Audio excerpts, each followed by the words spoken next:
The day the wheels fell off. The title is both figuratively correct and literally correct.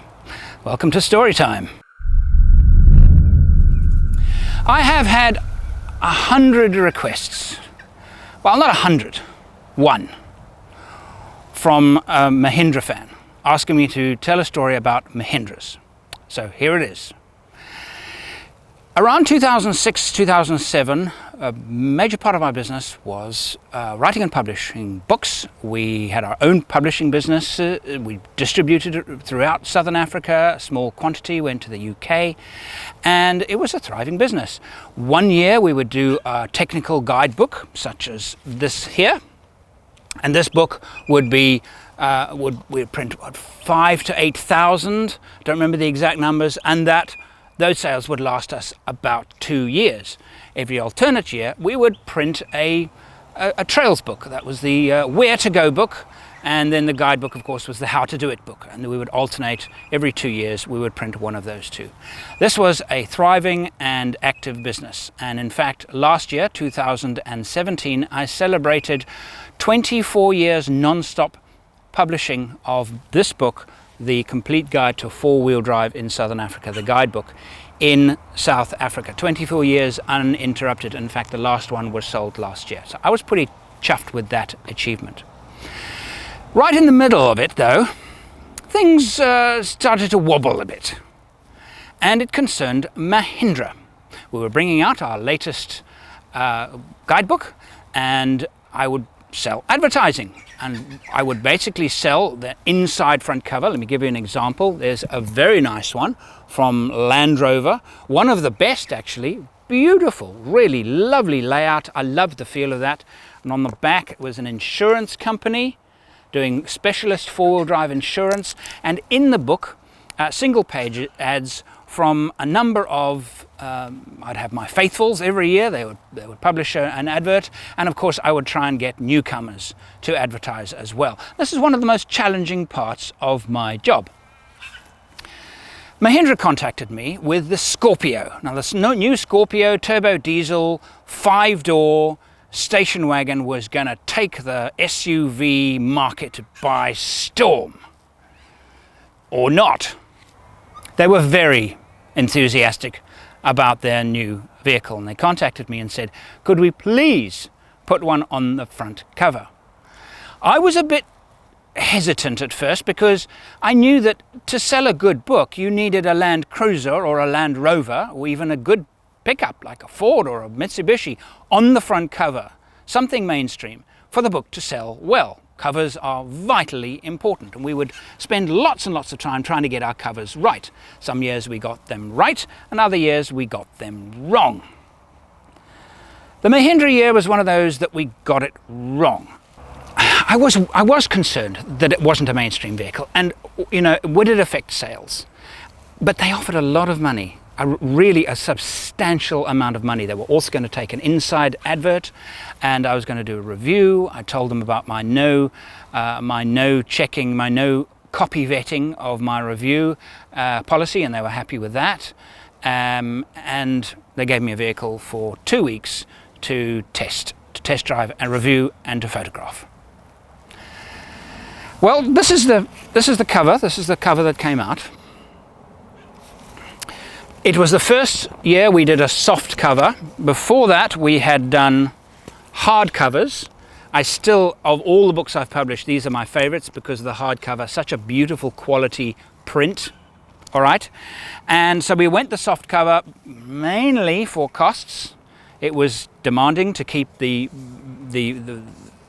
books commercially viable, and you can see that if you can see the reflection there, I put a matte cover with a gloss to try and pep it up a bit.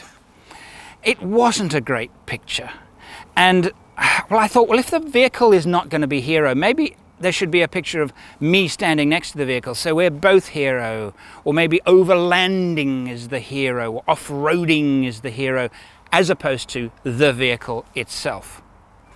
Did it work? Do you think it worked? I think it didn't.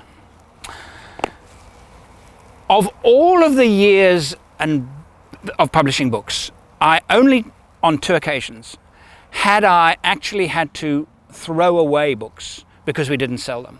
We would typically print 8,000 of, we would print about 10,000 of the Trails book and about 8,000 of the guidebook. One of those books was the year preceding this, and it was this book here, the Afrikaans edition, with a back cover which is the worst back cover design in the history of publishing. Really. It's a terrible design. Anyway, but the front is quite nice. That's actually good. Afrikaans, translated by an authority, well, a journalist, but also more than just a journalist, Afrikaans journalist, an authority in the Afrikaans language, and he assured me that it would be a very, very high quality translation. Well, whether that be or not, it was rejected by the bookshops. Even the bookshops in places like Bloemfontein. Bloemfontein is the capital of the Free State province, and it is mostly Afrikaans. Wouldn't stock it. They wanted the English version. They didn't want the Afrikaans version. Said Afrikaans versions of non-fiction books don't sell. Interesting that. We did sell some advertising. But now with advertisers, you've got a bit of a problem because you've guaranteed them that you'll sell a certain amount. We never sold. I think we printed 5,000, maybe 8,000. We didn't sell. We sold less than half. It was the first time I'd ever had to throw away books. This actually stayed on the market for about 4 years as opposed to the normal 2. We still didn't sell them all. So it was very disappointing. It was a good gamble. I don't think we lost much money on it, but we certainly didn't make any money on it. So that was the first calamity that particular year. And then the following year, of course, we've got this disaster. The fact is that it didn't sell. It didn't sell well at all. And I don't know if we threw any of these away, but I'm pretty sure we did, because it just wasn't accepted. It was accepted by the stores, but it wasn't accepted by the fans. Anyway, so we threw some away, but I don't think it was a complete tragedy. However, because the books relied on advertising to pay the very high printing costs, in those days you would have to print several thousand copies to make it commercially viable. These days it's less so because of machinery and technology. You don't need to print such high volumes, because the higher the volume, the lower per item cost to the publisher. The trouble is, the advertisers hated it. They absolutely hated it. So the next year, half of them said, no, we're not, if you can print something like that, if you can do something like that, if you can make such a big mistake as that. So that was the figurative wheel falling off. But the other part of the story is actually, to me, far more interesting. We took delivery of that vehicle, that very red vehicle, and you can see it's got mag rims on it, right? And the mag rims were actually a replacement done in South Africa by the manufacturers, because the standard, as it came in from India, it had these horrible glossy black steel rims that they had to swap out. And they were absolutely right. Mahindra knew that with those hideous wheels, they hadn't a chance. It had to put nice wheels on. And they put pretty inexpensive magnesium rims of the same size on the vehicle, and delivered the vehicle to me with those rims. And the day I got it, I needed to go down to Durban. At that time, I was staying in Pietermaritzburg, which was about 2 hours-ish, little less, north of Durban, and I had to drive down to Durban. And driving along on the highway, and next to me was the chap that used to help me run the lodge, and his name was Chris. His name was Pete. And I heard a rumble. I wasn't sure what it was, but it sounded like one of the wheels was falling off. Kind of noise. So I pulled over on the big major highway on the N3. Those of you who live in South Africa will know it. Major highway, 3-lane, 2-lane, and just a very, very busy road. Pulled over onto the curb, got safely over, and got out and said, Pete, check the wheels. So I got my 2 wheels up, pushed them, rocked the car, fine. He did the same, but I didn't check his work. got in the vehicle, and it was minutes later. I was back doing 110 kilometers an hour, and suddenly, and now the vehicle just starts trying to keep it straight, can't keep it straight. I got control. I look out of my window, and the wheel is overtaking me, and I realize that's my wheel. It's fallen off the back, and it's overtaking me. And I watch the wheel, and I'm slowing down, trying to keep control, and I see very well behaved wheel went into the slow lane and carried on right in the middle, down this, and I couldn't chase it, and started to pull over, and I watched it, and it veered, and I thought, oh no, it's going to go into the oncoming traffic. It was just a maelstrom of vehicles. It was lots of fast-moving traffic coming in the opposite direction. And I watched this, and Pete said, I've got it, and he was shouting at me, I've got it, and he was watching, and I came to a standstill, and he jumped out, and I screamed, be careful, there was so much traffic. And I watched in amazement. The wheel continued on my lane for a while, went off into the bushes, wobbled a bit, and as I see this happening, I see a pickup on the other side coming in the opposite direction. The pickup's coming along, and it pulls over, and two guys sitting on the back of the pickup, which is of course illegal in Australia, but it's not illegal in Africa, leap off to chase the wheel. It hadn't even stopped. It was still rolling, and these two guys were chasing it. And of course, Pete was chasing it from my end, and Pete was shouting, "I corner," which means Zulu means no, don't.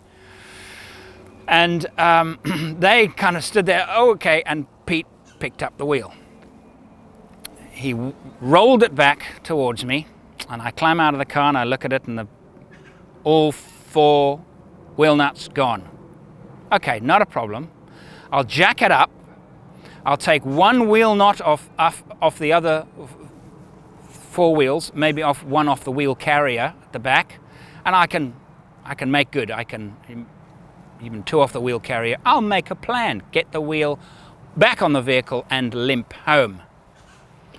Take the wheel spanner, won't go into the mag wheel socket. The size is different. Magnesium rims normally have a tube in which the bolt slides. So it wouldn't slide in. It was too. They'd replaced the wheel rims and they'd replaced the wheel nuts, but they hadn't replaced the wheel spanner, so it wouldn't fit. So I couldn't get the wheel nuts off. And I thought, okay, well maybe the spare, they'd changed the spare as well with a mag rim. Couldn't get it into the spare either.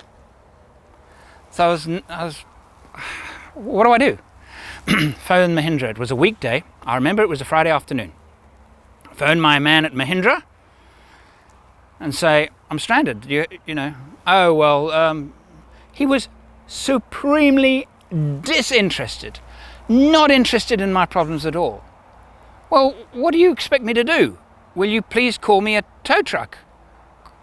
Yeah, I'll organise you a tow truck. Let me know how it goes. And that was it. Tried to phone him back. No, nothing. He turned his phone off. And I remember thinking, what on earth are we going to do? Bugger it. We'll just get a tow truck by ourselves, and I'll send him the bill. So we organised a tow truck. About an hour and a half later, it arrived, and we put the truck on the back, the Mahindra on the back. And how did we get it on the back? How did we get it on the back?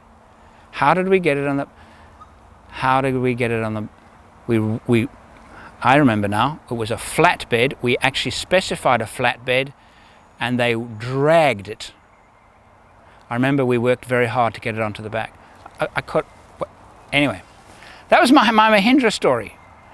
The end result was a major dip in sales of my book, and a review that basically said, and I was very kind in my review, I could have ripped it apart, to be honest with you, but I didn't. But I was honest. I said it was very noisy, which it was. I said the ride was very brittle, which it was. I said that it was not particularly frugal. It was not, used quite a bit of fuel, which it did. That it was reasonably comfortable, the seating was quite good, and that it was remarkably good value for money, which it was. It cost less than half of a Jeep Cherokee Sport, the small Cherokee Sport of the day. Less than half. It was far more than half the vehicle when compared to a Cherokee Sport. Similar size, similar kind of people would buy the Mahindra. Did it sell well in South Africa? Not at all. And Mahindra's biggest problem is they didn't invest in the vehicle. Maybe just as well, because not a lot of people bought it. And their biggest problem, and it went out into the press, and it was widely known, and it might even be to this day, that Mahindras in South Africa have no spare parts support. And I was going to say a bit like Land Rover. Land Rover was like this too. They spent very little on spare part support for their vehicles. You would often have a broken vehicle, a new vehicle, in for warranty repairs, and it would sit there for weeks waiting for spare parts. Land Rover enthusiasts didn't have that problem because they would go to call them grey import vendors if you like. They're not really grey importers, they just would import Land Rover parts from the UK, and they were independent of Land Rover South Africa. So you could get virtually any spare you liked quite quickly. But Land Rover South Africa itself was very poor in the spare department. Mahindra was appalling in the spares department. There were so many complaints about breakdowns, but not so much that the vehicle was unreliable, but spares needed, no spares. And it would take weeks and weeks where new vehicles would be in a workshop waiting for spare parts. And so Mahindra did very badly with their aftermarket support. Well, there you go, my fan in India. There's my Mahindra story, and I hope the rest of you enjoyed it. I probably won't be driving one again. A Mahindra Scorpio is certainly not on my bucket list as it stands now. Thank you for watching. Patreon is not just a way you can support our videos, but a way to get private videos, free books, exclusive merchandise, and much more. Click the Patreon button on the screen now.